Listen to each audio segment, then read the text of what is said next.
राष्ट्रीय आरोग्य अभियानाअंतर्गत कंत्राटी कर्मचारी अधिकारी संघटनेनं विनाशर्त समायोजन करावं या मागणीसाठी गेल्या 1 नोव्हेंबरपासून बेमुदत काम बंद आंदोलन जिल्हा परिषदेसमोर सुरू केलंय। सोमवारी टाउन हॉल येथून जिल्हा परिषदेवर आक्रोश मोर्चाचे आयोजन केलं होतं। जिल्हा परिषदेच्या आरोग्य विभागाअंतर्गत राष्ट्रीय आरोग्य अभियान राबविलं जातंय। हे अभियान राबवण्यासाठी कंत्राटी कर्मचारी अधिकाऱ्यांची भरती केली होती। अभियानात काम करणाऱ्या कंत्राटी कर्मचारी अधिकाऱ्यांनी शासकीय सेवेत समायोजन करावं अशी मागणी केली आहे। समायोजन कृती समितीनं गेल्या 1 नोव्हेंबरपासून जिल्हा परिषदेसमोर बेमुदत काम बंद आंदोलन सुरू केलंय। विनाशर्त आहे त्या पदावर समायोजन करावं, समायोजन होत नाही तोवर समान काम समान वेतन द्यावं या मागण्या केल्या आहेत। या कंत्राटी कर्मचारी अधिकाऱ्यांच्या कामबंद आंदोलनास डॉक्टरांची मॅग्मो संघटना, महाराष्ट्र राज्य परिचारिका संघटनेनं पाठिंबा दिलाय। कामबंद आंदोलनाचा सोमवारी 6वा दिवस होता। Bureau report, Latur.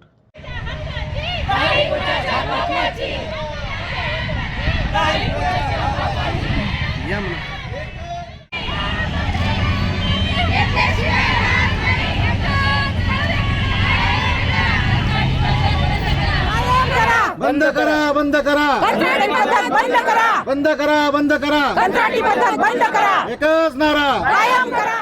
हा जो आत्ताचा मोर्चा आहे हा NHM अंतर्गत सर्व तांत्रिक आणि अतांत्रिक अधिकारी कर्मचारी यांचं बेमुदत काम बंद आंदोलन याबाबत आहे। आणि NHM अंतर्गत जे NHM म्हणजे काय, नॅशनल हेल्थ मिशनच्या लोकांनाच आरोग्य चांगलं सगळ्या लोकांचं ठेवायचं, पण त्यांना जर तुम्ही बिमारू केलं, त्यांना पगार व्यवस्थित नाही दिला, समान काम समान वेतन नाही दिलं, 20-22 वर्षापासून ही लोक काम करतायत, त्यांना कंत्राटी पदावरती ठेवलेले आहे। जर तुम्ही कंत्राटी पदावरती असताना तुम्ही मनापासून काम पण करू शकणार नाही। जर तुम्ही त्यांना जीवन चालवायचं आहे, अर्थ हे सगळ्यात महत्त्वाचं आहे। तुम्ही समान काम समान वेतन, दुसऱ्यांच्या इतकं काम करायला होता पण त्यांना पगार मात्र 1/4च देत आहे। तेव्हा हे कुठेतरी बंद झालं पाहिजे, कारण 20 वर्षापासून स्वातंत्र्य भारताला मिळून स्वातंत्र्य झाली 75 वर्षे आणि 20 वर्षापासून हे कमी पगारीवरती काम करतोय आणि कायमस्वरूपी कंत्राटीचा शिक्का डोक्यावरती घेऊन वावरणं ह्याच्या इतकी लाजिरवाणी बाब नाही आहे। आणि अनह्युमॅनिटी म्हणजे माणुसकीच्या विरोधातलं हे वर्तन आहे। तर आमच्या सगळ्यांची एकच मागणी आहे की तुम्ही समायोजन तर कराच, पण समायोजन करेपर्यंत ही समान काम समान वेतन, दुसरे डॉक्टर्सना जितका पगार मिळतो आमच्या कंत्राटी कर्मचाऱ्यांच्या डॉक्टरांना तेवढाच मिळाला पाहिजे। दुसऱ्या परिचारिका ज्या आहेत परमनंटच्या त्यांना जेवढा पगार मिळतो तेवढा माझ्या सोबतच्या कंत्राटी परिचारिकांना पण पगार मिळाला पाहिजे। कारण प्रत्येक गोष्टीत आपण बघायला गेलं तर बस तिकीटपासून ते गोडेतील जरी घ्यायचं असेल घरातलं किंवा किराया असेल तर कंत्राटी लोकांना कोणी कन्सेशन देतं का हो? नाही देत। तर त्यांना पगार कमी, त्यांनी कसं स्वतःचं जीवन चालवायचं? हा जो सगळ्यात महत्त्वाचा मुद्दा आहे। पैसा नाही तर जगामध्ये माणूस काहीच करू शकत नाही, डोकंसुद्धा चालू शकणार नाही। जर ह्यांना सगळ्यांचं आरोग्य नीट करायचं आहे, ही जी संघटना आहे ही आरोग्य कर्मचाऱ्यांची संघटना आहे आणि आरोग्यच तुमचं नीट नसेल तर तुम्ही काय ह्याच्यामध्ये हे करणार? हेल्थ इज वेल्थ सगळ्या जगाला आपण ओरडून सांगतो की आयुर्वेदिक संस्कृती आहे, आमचं भारताचं एक प्रतीक आहे। आणि हेल्थ आणि वेल्थच तुम्हाला नसेल तर तुम्ही काय करणार आहेत? समाजाचं जर तुम्हाला चांगलं समाज निर्माण करायचा असेल तर त्याचा पिलर हा महत्त्वाचाच आहे। कंत्राटी कर्मचारी एवढ्या संख्येने तुम्ही भरताय आणि त्यांना कायमस्वरूपी कंत्राटी पदावरच काम करायला होत आहे, हे कुठंतरी थांबलं पाहिजे। हे शोषण कुठेतरी थांबलं पाहिजे। यासाठी सगळ्या आमच्या NHMच्या अंतर्गत जे तांत्रिक आणि अतांत्रिक सगळे कर्मचारी अधिकारी आहेत त्यांचा आज 25 ऑक्टोबरपासून बेमुदत काम बंद आंदोलन सुरू आहे। शासनाला कुठेतरी ही जाग आली पाहिजे, कळालं पाहिजे की आणि हे शासन म्हणजे कोण आहे ते आपणच निवडून दिलेलं आहे। आणि त्यांनी जर आमच्यावरती असा जर भेदभाव केला तर ह्या लोकांनी मागायचं तर कुठे? कुंपणच जर शेत खाऊ लागलं तर त्याची फिर्याद मागायची कुठे? त्यासाठी हा आम्ही मोर्चा अगदी शांतपणे, आमच्या 2च मागण्या आहेत, समायोजन करा आणि तोपर्यंत समायोजन होत नाही, ही एक प्रोसेस आहे, तोपर्यंत आम्हाला समान काम समान वेतन मिळालं पाहिजे।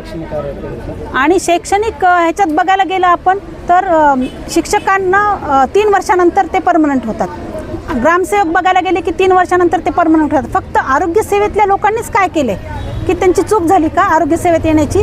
सगळ्यांचं आरोग्य सांभाळायचं काम करतो ही आमची चूक झाली का? तुम्ही जर लहान मुलांपासून 0 ते सगळा वयोगट जर आपण घेतला, त्यांना जर आम्ही सेवा नाही दिली, तर जर आपलं आरोग्यच कोलमडलं तर तुम्ही शिक्षण घेऊन काय करणार आहेत, तुम्ही वेल्थ घेऊन काय करणार आहेत? तुम्ही जरी किती श्रीमंत झालात आणि तुमच्याजवळ आरोग्यच नाही, तर तुम्ही त्याचा काय उपयोग आहे? शून्य उपयोग आहे. हे आपण सगळ्यांना सांगतो. पण जेव्हा कर्मचाऱ्यांना पगारी देण्याची वेळ येते, त्यांच्यासाठी चांगलं काम करायची वेळ येते, तेव्हा मात्र तुम्ही 20-22 वर्षापासून झोपेचं सोंग घेऊन बसताय. कुठेतरी हे झोपेचं सोंग घेतलेल्या लोकांना जागा करण्यासाठी आम्ही हा मोर्चा आज काढलेला आहे. कोरोना काळात तर सगळ्यामध्ये जगामध्ये सगळ्यात द वर्स्ट कंडिशन असेल तर कोरोना काळातली. आणि कोरोना काळात कोण होतं कामाला?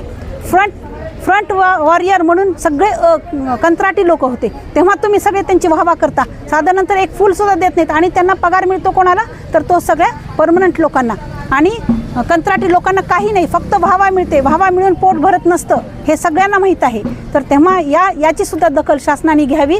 आणि समायोजन हेच अटळ आहे. आणि समायोजन होत नसेल तोपर्यंत आम्हाला समान काम समान वेतन हे दिलंच पाहिजे. यासाठीचा हा आणि आणखीन एक सांगू इच्छिते की आपण बिमारू राज्य म्हणतो ओरिसाला.